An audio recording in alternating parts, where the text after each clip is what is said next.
అయ్యా ఒక మాట చెప్తున్నాను, భారతదేశ జనాభా 140 కోట్ల మంది.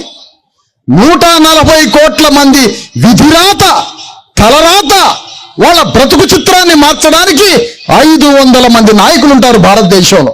వాళ్ళే పార్లమెంటు సభ్యులు. అమ్మా వినాల మీరు జాగ్రత్తగా. రేపు 150కి సారకి, కళ్ళుకి, మాంసానికి అమ్ముడు పోవద్దు.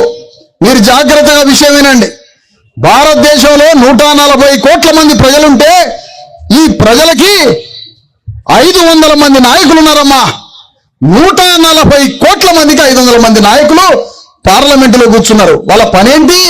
నీ తలరాత మార్చడం వాళ్ళ పని, నీ విధిరాత మార్చడం వాళ్ళ పని, మన బ్రతుకు రాతని మార్చడం వాళ్ళ పని. మరి పార్లమెంటులో కూర్చున్న నల్గొండ పార్లమెంటు సభ్యుడు ఎవరు? నల్లగొండకి ఎవరు? భువనగిరికి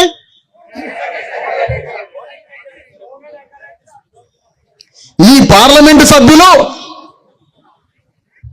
పార్లమెంటులో కూర్చొని మన జీవితం గురించి ఎప్పుడైనా మాట్లాడారా?